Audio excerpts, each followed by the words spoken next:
Hey guys, how's it going? It's Trevor from Ogre's Models, and I'm gonna do, I think, my first mail call. And probably should have done this a long time ago because I got this first card um, from John Paul from Dragnut Garage.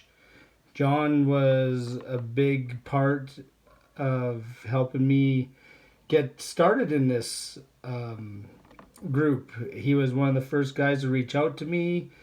Once he found out I was Canadian, found out that he was in Ontario and I'm in Alberta, and so we're kind of almost at opposite ends of Canada. But um, I asked John for a lot of help and guidance, and he didn't have any problem sharing some of the tricks and tips that he's been using for, well, he's pretty much been making models since he was a teenager and up until now. So he's just never quit.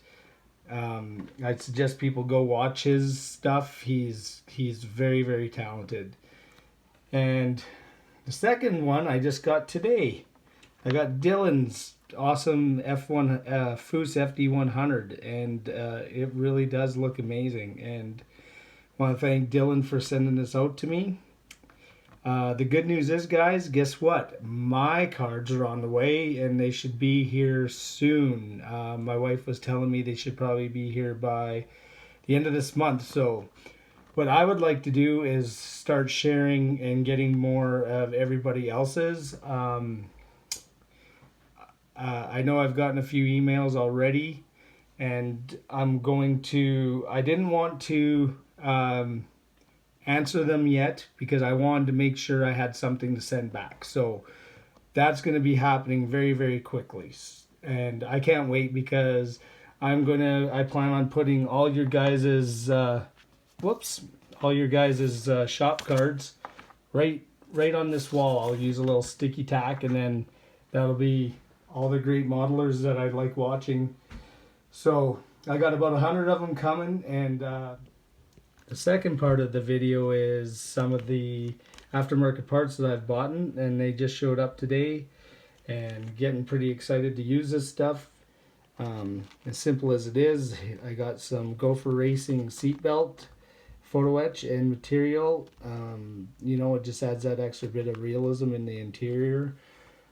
Right now I just have black, but if anybody out there has any tips and tricks on different colored ribbon, like what to use, I was trying to use some stuff I bought from Walmart, but as soon as you cut it, it starts fraying and falling apart. So again, maybe I could use a glue trick to hold it together, but would love to hear what you guys do.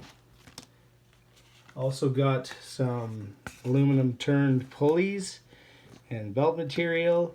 These are good for the Chrysler big blocks and Ford big blocks, and I do have a build coming up that I'll be doing a video on soon that I'm going to be using these on.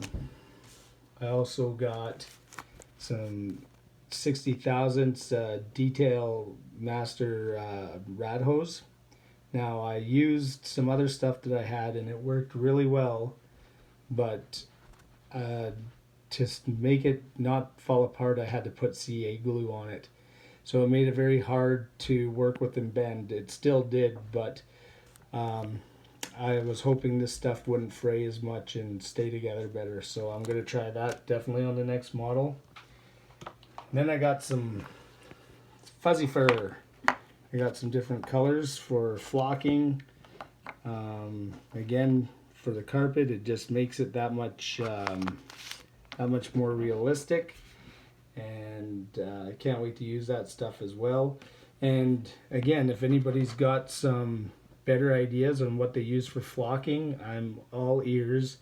If there's something that's easier to use or cheaper to use, whatever it is, looking forward to what you guys have to say. And the next one I got is actually, I didn't really so much buy it, but my wife's uncle has a 3D printer, and we were talking. And on one of my upcoming builds, I was going to want to use some NOS. So he 3D printed me a bunch of different sizes. and I'll have to go through and see what's best for scale. But he printed it in blue for me, so maybe I can just apply a sticker and then put some clear coat over top of them. I'll try that, see how realistic it is. If not, I'll paint it, try to find the color and paint them so that they'll match what a real NOS bottle looks. And then I also got some more Pegasus wheels. I seen these, and immediately when I seen them, I was like, I know what build I think those would look good on. And that build is the 65 Chevy pickup truck step side by Revell. And I think that's exactly what I'm going to use these on. I don't know why, but it was just immediately that's what I thought. So not sure when I'm going to do that build, but it will be one day.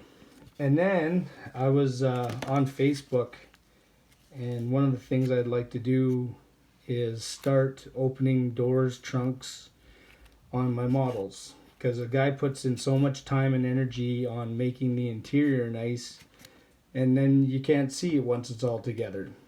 And by opening the door, you'll be able to see a little bit more detail. And one of the modeling sites I'm on, it's a Canadian site.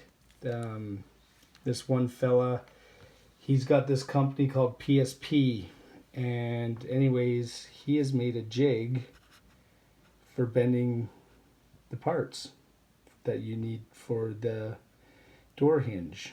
So I can show you how this works, and if anybody's interested, or if anybody else makes one. I know there's lots of videos on it and how to bend it and stuff, but this just this makes sure that both sides are even, and you're not having to mess around with that.